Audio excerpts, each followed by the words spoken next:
Beyond the Forecast with Grant Tosterud, the science of weather in New Mexico.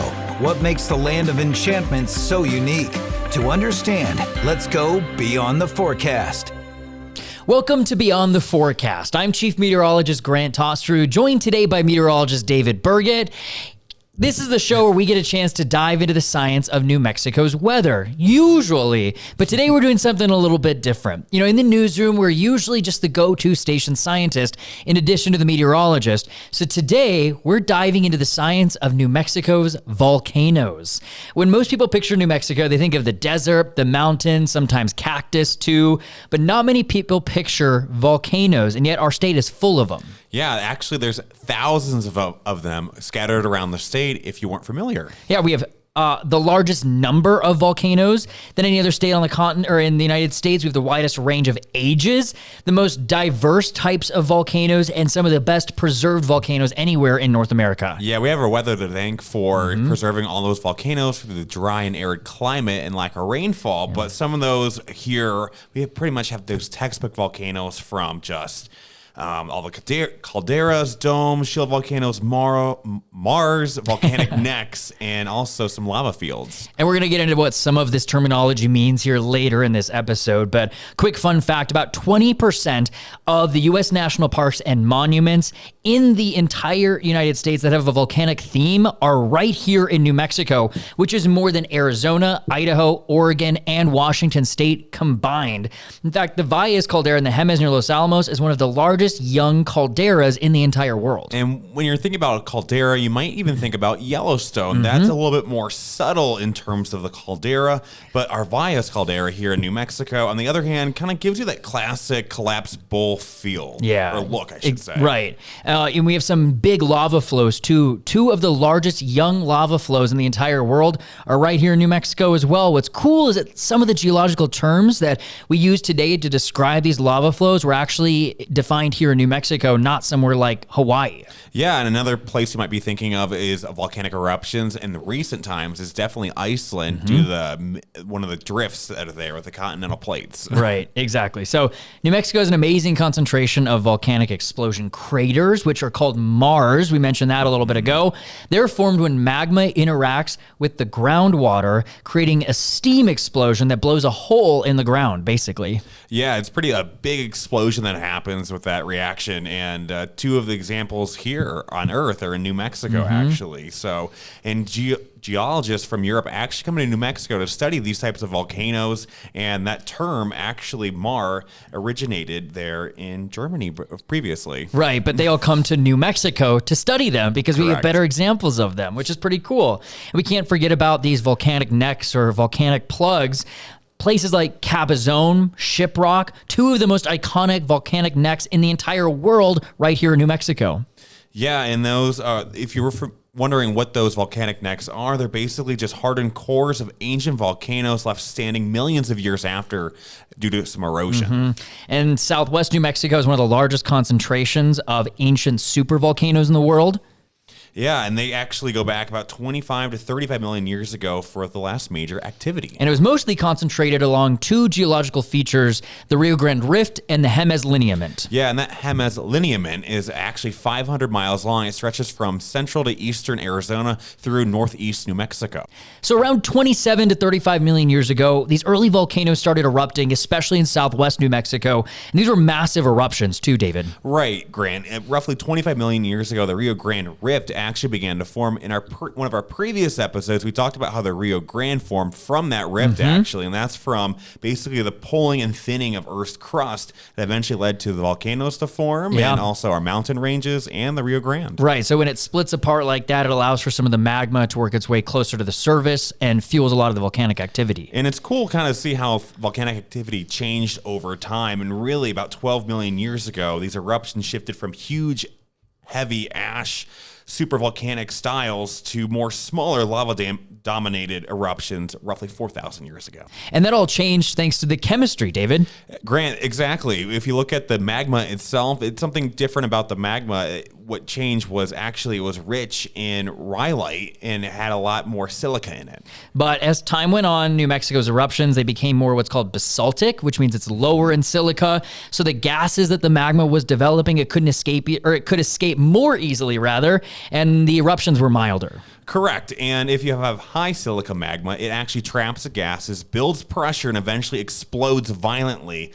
Your classic volcanic activity that we typically think of. You know, and today, geologists think that all of New Mexico's volcanoes are extinct, except for maybe one. Yeah, that's going to be the Jemez, at least. And, it's considered dormant, meaning it can erupt can erupt someday again, but there's really no indication it will anytime soon. Which is a great transition because when we come back from the break, we're going to go over some of these famous volcanic features here in New Mexico.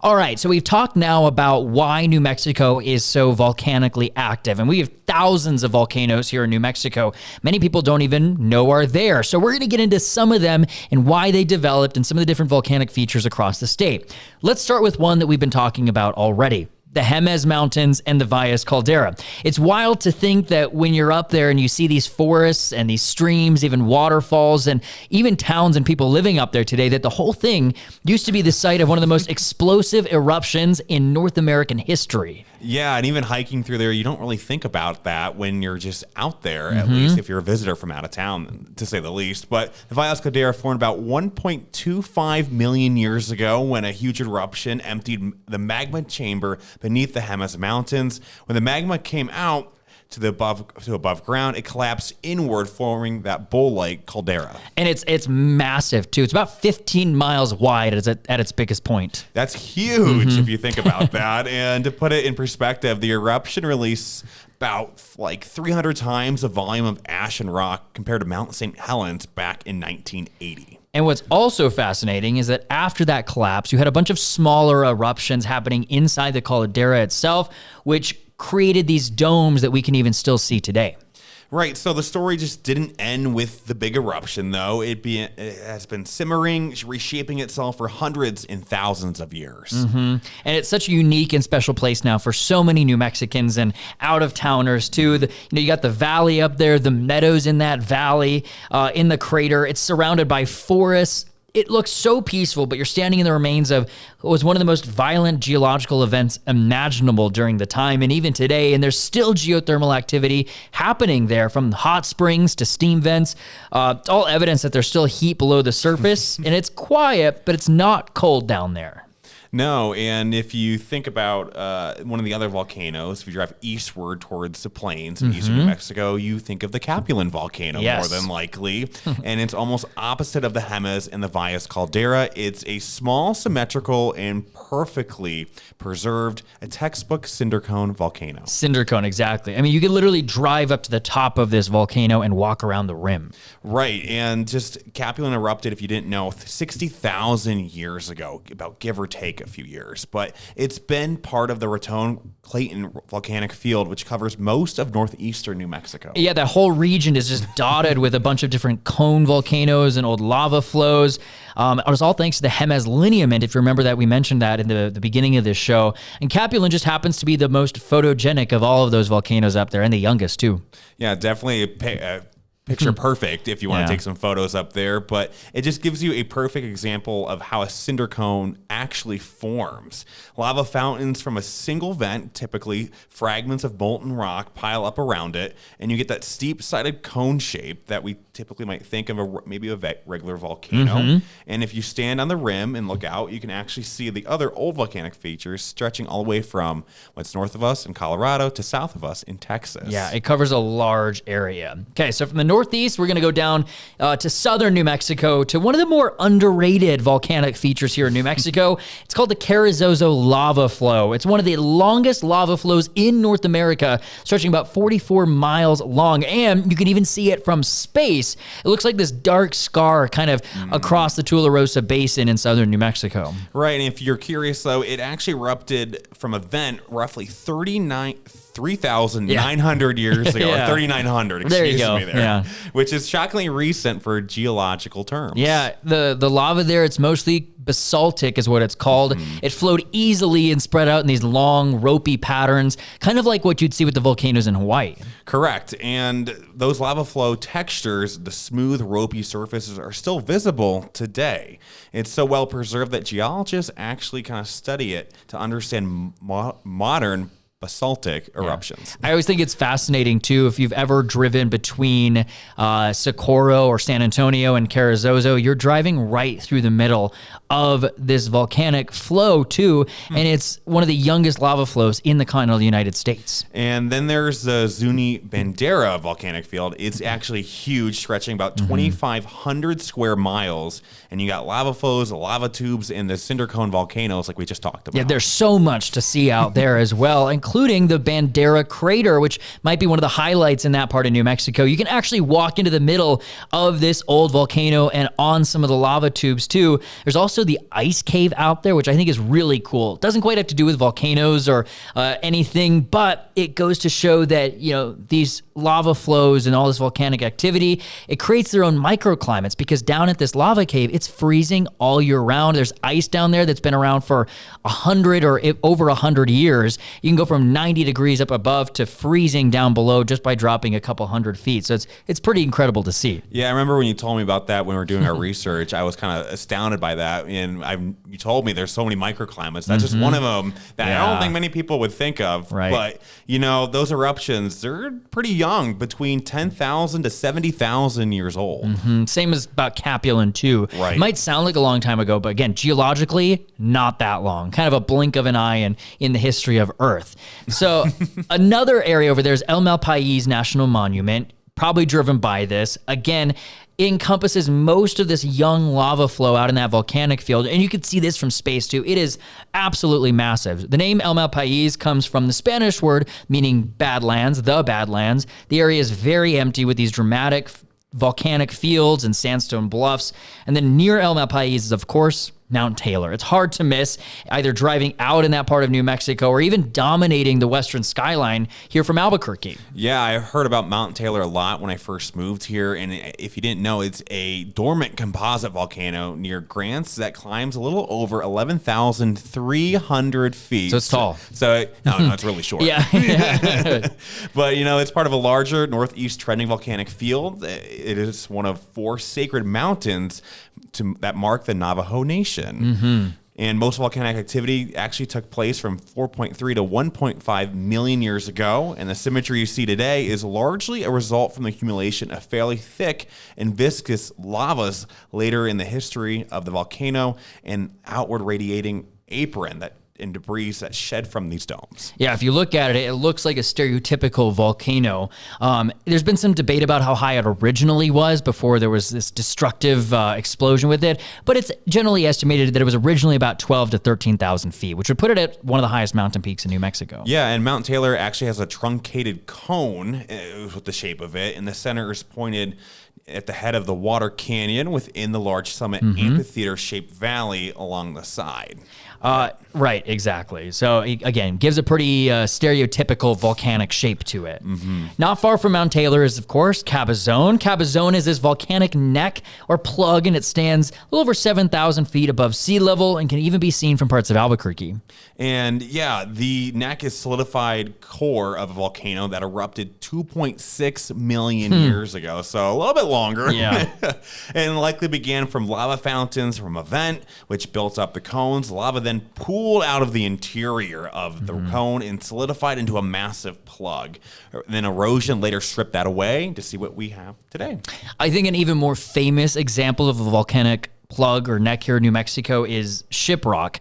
And this rises 1,500 feet above the ground up in northwest New Mexico. And it's actually another sacred spot for the Navajo people. Yeah, and Shiprock is actually the remnant of an explosive volcanic eruption around 30 million years ago. It was probably 750 to 1,000 meters below the land surface at the time. It formed, and since it's gained prominent form due to its erosion of the surrounding rocks, just like Cabazon. Yeah, and just looks like you could see the neck of it, but there's also these dikes that extend from shiprock too.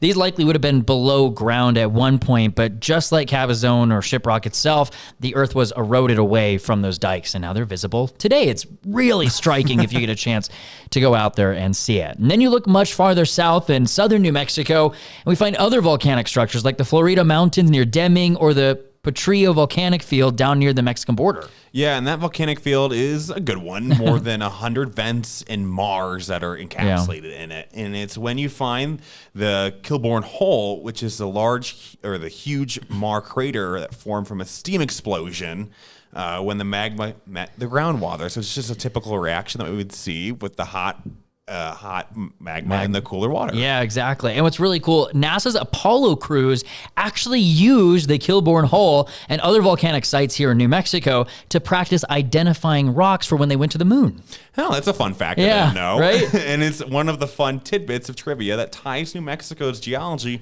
directly to space exploration even more. I agree. And of course, we can't forget about the volcanoes here in Albuquerque. Only a few cities in the entire United States have volcanoes this close to them, like Albuquerque. Really the entire metro, because they stretch from Albuquerque's west side all the way down to Los Lunas. And the volcanoes are still young, around 160 to 220,000 years old, and formed along a fissure thanks to, once again, the Rio Grande Rift that we talked about earlier. So volcanoes along this fissure are more common in oceanic islands like Iceland and not in the Southwest. In fact, Albuquerque volcanoes are one of the best examples of young fissures in the Southwest and probably in the world. It's very cool. So in total, there's about 6 volcanoes out there on the West Mesa. The 3 tallest are also called the Three Sisters or Tres Hermanas. And the Vulcan is actually the largest and named after the Roman god of fire. And Black is the second of the 5 volcanoes if you travel from south to north. Then there's JA Volcano. The name comes from the large JA that was painted on it by students from the College of St. Joseph, which was later renamed the University of Albuquerque. So from Albuquerque to the Jemez, all the way down to the southern border, basically every kind of volcanic structure imaginable here in New Mexico. And that's what makes our state just so unique. Yeah, I agree. The question is now, what does that mean for us today? So coming up, we'll take a look at how these volcanoes still influence our environment and if we could see another volcanic eruption anytime soon. So we've gone back millions of years now talking about these super volcano eruptions all the way back to just 3,900 years ago when some of these lava flows formed here in New Mexico. So there's a wide range of history, but what do all these volcanoes mean for New Mexico today? It's probably, this is part that people don't really think about too often, or this is the part that people don't really think about very often, I should say. But because even though these volcanoes aren't erupting anymore, they still shape so much of our everyday life, from the water we drink to the soil we actually grow in for food. Right. You think about the volcanic material that a lot of these volcanoes spewed out or make up the ground. It breaks down and actually makes the ground more fertile. Yeah, and the volcanic minerals that have settled into the ground more than likely are potassium and iron. Even in the Rio Grande Valley, you're growing crops on the remnants of these ancient eruptions. I think that's pretty cool. I think that's a nice fun fact, right? too. And of course, there's the geothermal angle. We've still got hot springs all across New Mexico, all around the Jemez especially, too. There's several of them. There's numerous hot springs and signs of geothermal activity up there. Along the Rio Grande in northern New Mexico, there's hot springs, too. You've got Truth or Consequences, which another fun fact, used to be called Hot Springs, New Mexico. Fitting for the name. Right. And then you've also got places like Ojo Caliente, too, all thanks to that residual volcanic heat. Yeah, and those systems actually tap into the same geothermal energy that's left over from magma chambers that are just deep underground. And honestly, when the heat's not gone, it's just slowly working its way to the surface. Right. So we can't ignore that more volatile side of all of this. Even though the odds of another eruption are very low, New Mexico's not totally out of the game. No, like we said earlier in the show, that the Jemez region and a few other volcanic fields are still geothermally active. It's a tough word. a tough word. Yeah. But the U.S. Geological Survey, keeps tabs on them, and they're part of the National Volcano Monitoring Network. Yeah. So if you're worried about another eruption, here are the odds of one happening. Research estimates that there's roughly a 1% chance that some type of volcanic eruption could occur somewhere in New Mexico in the next 100 years. And then there's a 10% chance that an eruption will occur in the next 1,000 years. And if one did occur, the chance the highest chance may actually be around Socorro. I'll take those odds. Yeah, right? Yeah. But, there's a large if you weren't familiar with what the Socorro magma body is, what we're about to get into, it's a large body of molten rock below Socorro. Right. There have been many small earthquakes associated with this magma body, and these earthquakes are caused by the swelling of the magma chamber, which fractures overlying brittle rocks. However, there's no immediate danger and no signs of it erupting anytime soon, so that's the good news. But it could be Mother Nature extending the volcanism we've known around Albuquerque down to Socorro one day. And if something did start to change, like increased earthquakes or even some ground deformation or gas emissions, scientists would be able to pick up on it as they're actively monitoring all these volcanic sites. Yeah, it's just a reminder that our Earth story is still ongoing. Even a place as seemingly geologically quiet as New Mexico, the ground beneath us has a lot of history of movement and a potential for more someday. And honestly, what makes our states, it's what makes our state so special. It's not just a snapshot of the whole kind of geology. It's a record of everything from the rifting, from the erosion, to the uplift, to the volcanism, and to the whole process laid out across millions of years. Yeah, I completely agree. And that whole story is still being studied today with new technology, new data coming in. All of it helps scientists better understand not just our past, but what might still happen in the future. So if you're driving across New Mexico, look out. See if you can find any of these dark ridges out in the distance or those perfectly shaped cones out on the horizon. You're not just looking at the scenery out there, you're looking at evidence of volcanoes across New Mexico. Exactly. You're looking at the story, how the state really came to be millions of years ago, and maybe a hint of what still could come. Yeah, and that's the legacy of volcanoes here in New Mexico, from these massive calderas to sprawling lava flows and to cultural icons too. They've shaped so much of what we see today. And I think that's one of the most interesting features of New Mexico today. I couldn't agree more. Well, thank you so much for watching this episode of Beyond the Forecast. Remember, you can always stay up to date on the weather, or if any volcano shows any sign of movement or eruption, you can find that here too on KRQE, KRQE.com, KRQE Now, and you can find us both on social media. Thank you so much for watching. We'll see you in the next episode.